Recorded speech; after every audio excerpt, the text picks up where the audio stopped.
चलिए डियर, हम जयशंकर प्रसाद जी द्वारा रचित नाटक ध्रुव स्वामिनी पढ़ रहे हैं।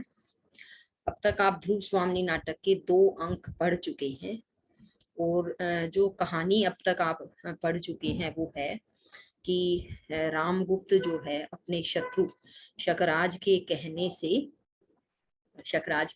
से ध्रुव स्वामिनी को शक शिविर में भेजने का मन बना लेता है और आदेश जारी करता है, और वह किसी के विरोध को भी मानता नहीं है।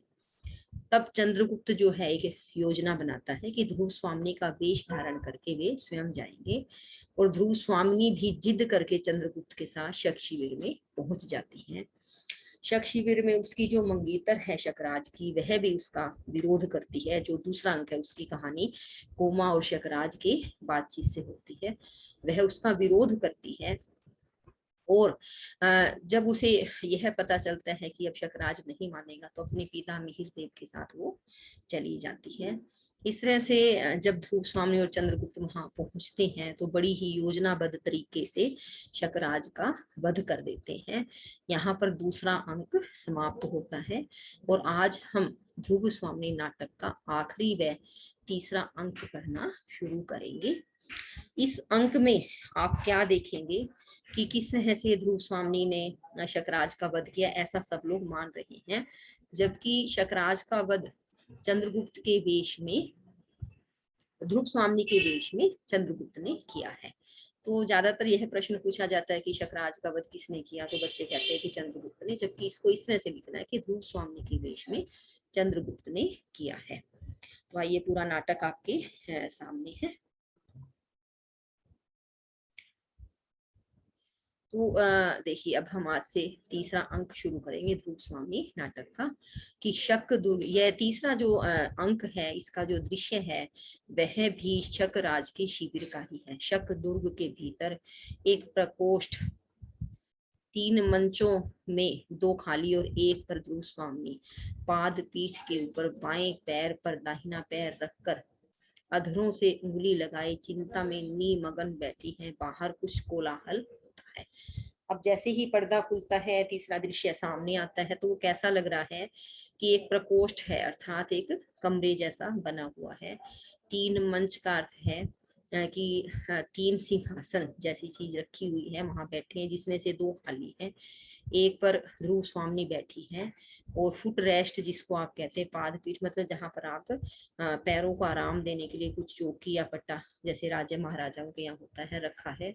बाएं पैर पर दाहिना पैर रखकर होठों से उंगली लगाए, होठों पर उंगली लगाए हुए है, किसी चिंता मग्न मुद्रा में बैठी है, और बाहर कुछ शोर होता है। कोलाहल का अर्थ है शोर है। तो जो तीसरे अंक का दृश्य है वो कुछ इस तरह का है। अब देखिए, तीसरे अंक में पहला जो डायलॉग है, संवाद है, वो किसका है? सैनिक प्रवेश करके महादेवी की जय हो। ध्रुव स्वामी चौंक कर, क्या ध्रुव से लगता है कि मुझे महादेवी कौन बोल रहा है? सैनिक, विजय का समाचार सुनकर राजधीराज। मैंने आपको शुरू में बताया था कि नाटक में राजधीराज किसके लिए प्रयोग किया गया है? रामगुप्त के लिए। गुप्त साम्राज्य का जो वर्तमान राजा है उसके लिए राजधीराज शब्द प्रयोग किया गया है। तो ध्रुव स्वामी को जब वो महादेवी कहकर बुलाता है तो वो चौंक जाती है, हैरान हो जाती है, क्या बोलती है? सैनिक कहता है, विजय का समाचार सुनकर राजधीराज भी दुर्ग में आ गए हैं, इस किले में, इस शिविर में आ गए हैं।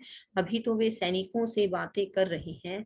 उन्होंने पूछा है, महादेवी कहाँ है? आपकी जैसी आज्ञा हो, क्योंकि कुमार ने कहा है। अब देखिए, सैनिक जो है बातें सारी कह रहा है, क्योंकि वह सैनिक है। राजा के सामने, महारानी के सामने सोच समझ कर बोलना पड़ता है। सब तरह की बातें वो कहता है कि वो जो राजधीराज यानी कि रामगुप्त विजय का समाचार सुनकर दुर्ग में आ गए हैं। अभी वे सैनिकों से बातें कर रहे हैं। उन्होंने पूछा है कि महादेवी कहाँ है। अब आप जैसे आज्ञा दे वैसा करेंगे, क्योंकि कुमार ने कहा है। वो बात पूरी नहीं कह पाता। कुमार शब्द किसके लिए है? चंद्रगुप्त ने। ध्रुव स्वामी क्या कहा है? यही ने कि मुझसे पूछकर राजा यहाँ आने पावे। ठीक है, अभी मैं बहुत थकी हूँ। सैनिक जाने लगता है उसे रोककर, और सुनो तो, तुमने यह नहीं बताया कि कुमार के घाव अब कैसे हैं? तो जैसे ही वो बोलने लगता है ना कि कुमार अर्थात कुमार चंद्रगुप्त ने कहा है, ध्रुव स्वामी टोक देती है बीच में, कहती है क्या कहा है, यही न कि मुझसे पूछकर राजा यहाँ आने पाए, मेरे से पूछे बिना राजा यहाँ नहीं आ सकते। ठीक है, राजा से राजधिराज से कह दो अभी मैं बहुत थकी हूँ, सैनिक जाने लगता है उसे रोक कर। जैसे ही वो सैनिक जाने लगता है, गुरुस्वामी उसे रोक लेती है, रुकिए और सुनो, तो तुमने यह नहीं बताया कि कुमार के घाव अब कैसे, अर्थात कुमार के जो जख्म थे कैसे हैं, उन्हें कुछ मरहम पट्टी आदि की गई या नहीं। सैनिक घाव चिंताजनक नहीं है, उन पर पट्टियां बंध चुकी है, कुमार प्रधान मंडप में विश्राम कर रहे हैं। सैनिक सूचना देता है कि ज्यादा घाव गहरे नहीं है, चिंता की कोई बात नहीं है, उनको मरहम पट्टी आदि कर दी गई है और वो विश्राम कर रहे हैं। गुरुस्वामी अच्छा जाओ। सैनिक का प्रस्थान। मंदाकिनी सहसा प्रवेश करके, भाभी बधाई है, जैसे भूल कर गई हो। नहीं नहीं महादेवी क्षमा कीजिए। जैसे ही सैनिक जाता है ध्रुव स्वामी के कहने से, तो उसी समय जो है मंदाकिनी आती है, सहसा करते अचानक से प्रवेश करती है, भाभी कहती है बधाई है। फिर जैसे कि वो भूल कर गई हो, कुछ ऐसा हाव भाव दिखाती है, नहीं नहीं महादेवी क्षमा कीजिए। ध्रुव स्वामी मंदा भूल से ही तुमने आज एक प्यारी बात कह दी, उसे क्या लौटा लेना चाहती हो, आह यदि वह सत्य होती। क्योंकि ध्रुव स्वामी के हृदय में एक दर्द है, एक पीड़ा है कि उसके साथ जो व्यवहार किया गया, गुप्त साम्राज्य की कुलवधु थी, उसके बाद भी उसके पति ने उसे शकराज शिविर में भेज दिया। तो कहती कि मंदाकिनी को मंदा कहकर बुलाती है। आपने देखा होगा कि मंदाकिनी को एक बार जो है चंद्रगुप्त ने भी मंदा कहकर बुलाया है, वो आपने प्रथम अंक में पढ़ा था। भूल से ही सही तुमने एक प्यारी बात, अर्थात तुमने मुझे भाभी कहकर बुलाया है, बहुत अच्छा लगा है, उसे क्या लौटा लेना चाहती हो, मतलब तुम मुझे महादेवी मत कहो। फिर वो आह भरते हुए कहती कि काश वह सत्य होती। पुरोहित का प्रवेश। उसी से पुरोहित आता है। मंदाकिनी कहती है कि क्या इसमें भी संदेह है। ध्रुव स्वामी मुझे तो संदेह का इंद्रजाल ही दिखाई दे रहा है, मैं न तो महादेवी हूँ न तुम्हारी भाभी। पुरोहित को देखकर चुप हो जाती है। दोनों बातचीत कर रहे हैं, वो अपना दुख प्रकट करते हुए कहती है कि ना तो मैं भाभी हूँ तुम्हारी और ना ही मैं महादेवी हूँ। मुझे तो ऐसा लगता है कि जैसे शक का, संदेह का मेरे सामने एक जाल बिछा दिया गया है, षड्यंत्र ही षड्यंत्र है। मैं तुम्हारी भाभी हूँ नहीं तुम्हारे, मैं महादेवी हूँ। पुरोहित को देख करके वह चुप हो जाती है। पुरोहित आश्चर्य से इधर उधर देखता हुआ, तब मैं क्या करूं। पुरोहित आता है, वो चुप हो जाती है, जैसे उनकी बात पुरोहित ने सुन ली हो। तो वो बड़ी हैरान अवस्था में कहता है कि चलो फिर तो मैं क्या करूं, जब ऐसी बात चल रही है। महादेवी मंदाकिनी दोनों ये कह रहे हैं। मंदाकिनी कहती है क्यों, आपको कुछ कहना है क्या। पुरोहित ऐसे उपद्रवों के बाद शांति कर्म होना आवश्यक है, इसलिए मैं स्वसत्यन करने आया था, किंतु आप तो कहती हैं कि मैं महादेवी ही नहीं हूँ। अब पुरोहित जो है वो क्या कहता है कि जो इस तरह का उपद्रव हुआ है, युद्ध आदि हुआ है, जिस तरह की मतलब शकराज की मृत्यु हो गई, कुछ सैनिक भी मारे गए हैं, तो इसके बाद जो है शांति कर्म होना चाहिए। तो मैं तो शांति पाठ वगैरह करने के लिए यहाँ आया था, किंतु आप तो ये कह रहे हैं कि आप महादेवी ही नहीं है।